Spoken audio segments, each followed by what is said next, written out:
Welcome to the UMO Coaches Show. I'm Michael Robertson for the Trojan Sports Network, joined today by UMO men's lacrosse head coach Mike Murphy. And Coach, you're coming off your first regular season match on the road at Catawba. You guys have the 16-10 win. How do you feel coming out of that? How do you feel you guys played to open the season?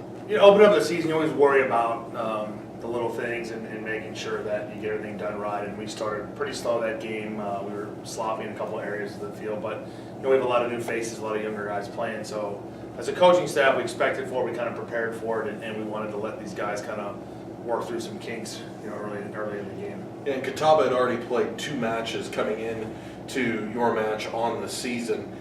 Does that kind of affect what you expected, at least in terms of you guys starting the season and then playing a team that had already played a little bit? It is a little bit different because just as I think we're going to mature from game 1 to game 2 and then game 2 to game 3, Catawba had a chance to pull out a close overtime win. They had a loss. They can go back and have 2 games worth of film to break down some things and isolate guys that maybe deserve more playing time or guys that deserve less, and that's kind of where we're in the process of right now. So we knew that they would be better than what we've seen on them prior to the game, and sure enough, they were. You guys come home. I know the women's lacrosse team has had a number of matches, 3 matches to be exact, played here at home on the turf at the new Ray McDonald Senior Track and Field and Lacrosse Complex. You guys will get your first chance, your home opener at the complex this weekend against Coker and then Florida Tech.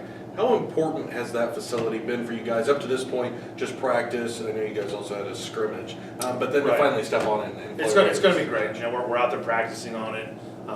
It's the first really preseason of any year that I've been here. We've been able to have access to a full field without dealing with rain issues or bounce around with the different teams balancing it out. So we have a lot of time on it each week, and it's going to be nice to actually practice on the surface or play on the surface that you practice on. So that will add a new dimension for us. Absolutely. You've got Coker and Florida Tech, as I said, coming in this week. We'll start with Coker. What are you expecting from the Cobras?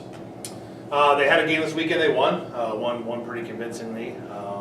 We don't have that much information on them this year. We played them a few years ago. I mentioned that, I think, our last coach's show, and the same coach is there, so we're hoping that he has some of the same style. But we're really trying to figure out what we can about them. They have a couple good players that we definitely want to pay attention to, and then they have a lot of new faces on their team that got significant playing time their first game. And I'm sure they're going to make some adjustments this week as well, as they had their first game, and us coaches want to tinker with that line to make sure it's right. So we're just going to really focus on us the next 2 days, and what we can get on Coker we'll put in. But for now, we need to fix what went wrong at Catawba.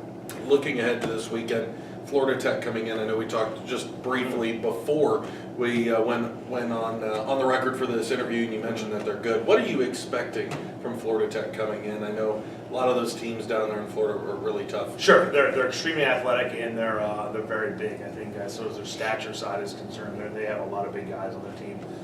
I think last year we were a much bigger team than we were this year, so we have to see if being small and quick is going to help versus some of those bigger guys. But they definitely have a brand new roster, a lot of transfers in, a lot of experienced transfers that went into Florida Tech this year. And we're expecting a very tight game and 1 goal either way. Hopefully it goes our way, but we're expecting a fast-paced team. Well, thank you very much for your time today, Coach, and good luck this upcoming week against Coker and Florida Tech. Thank you very much. This has been another edition of the UMO Coaches Show here on the Trojan Sports Network. Exceptional degrees at an exceptional value. That's transforming education. The University of Mount Olive, transforming education, transforming lives. Learn more at umo.edu. That's umo.edu.